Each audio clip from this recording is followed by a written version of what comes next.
الحمد لله رب العالمين والعاقبة للمتقين الصلاة والسلام على سيد الأنبياء والمرسلين وعلى آله الطيبين وأصحابه أجمعين أما بعد فأعوذ بالله من الشيطان الرجيم بسم الله الرحمن الرحيم والذين آمنوا وعملوا الصالحات سيجعل لهم الرحمن ودا صدق الله العظيم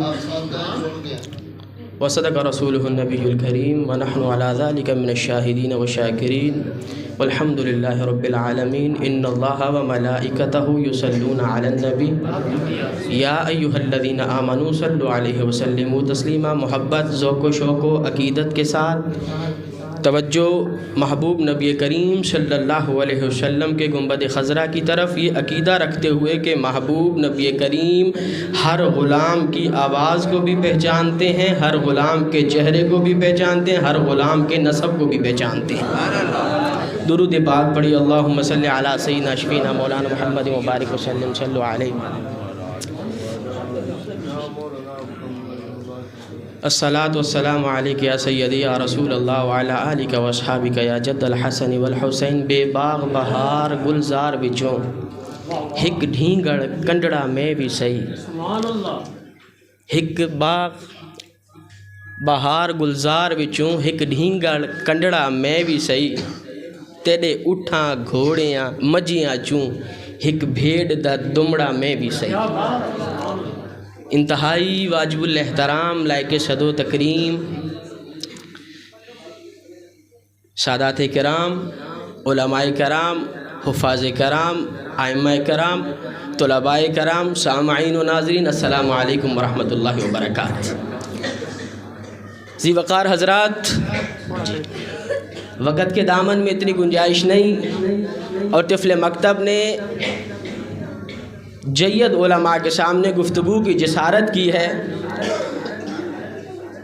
اور وہ جسارت سبق سنانے کی غرض سے ہے. یہ بتانا مفتی غلام صاحب، غلام محمد صاحب حضور رفیق ملت رحمۃ اللہ تعالی علیہ کی حیات و خدمات پر گفتگو کر رہے تھے. آپ کا درس ایسا معصوم بچہ آپ دیکھتے تھے جو چلنے کے قابل ہے تو اسے بھی حضور کی محبت کا درس دیتے تھے. آپ کی زندگی کا ہدف آقا کریم صلی اللہ علیہ وسلم کی محبت تھا، اور آپ کافی چیزوں میں برداشت رکھتے تھے، مگر جب آپ کے سامنے ذات مصطفیٰ کریم صلی اللہ علیہ وسلم کے لیے کوئی ہلکا جملہ بولا جاتا تھا تو خدا کی قسم آپ صرف ظاہر ہی کو نہیں دیکھتے تھے بلکہ باطن کو بھی دیکھ کر گرفت کر لیتے تھے، کیونکہ ایک مومن کا اندر وہ ایسا منور ہوتا ہے، کوئی عام جملہ نہیں ہے. محبوب کی حدیث پاک آتی ہے، فرمایا اتقوا فراست المؤمن فإنه ينظر بنور اللہ تعالی. وہ ایک بول تو ظاہر سے رہا ہے، اہل نظر تیرا اندر دیکھ کر پہچان لیتے ہیں. حضرات ذی وقار، سائل دروازے پر آ جائے، خدا کی قسم نہ حالت دیکھتے تھے نہ کیفیت اس کی دیکھتے تھے، کیا معاملات اس کے ساتھ چل رہے ہیں. جیسا ہوتا تھا بیٹھ جاتا تھا، آپ اسے بٹھا لیتے تھے اپنے پاس.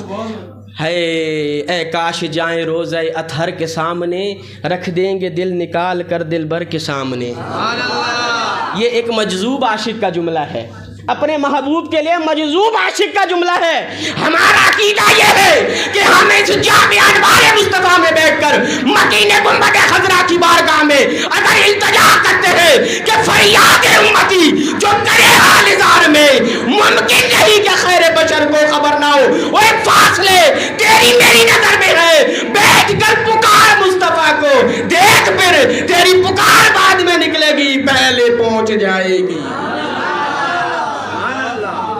حضرات ذی وقار ساری زندگی حضور کی محبت کا درس دیا. علماء کرام سے آپ نے سنا ہوگا، جید علماء کرام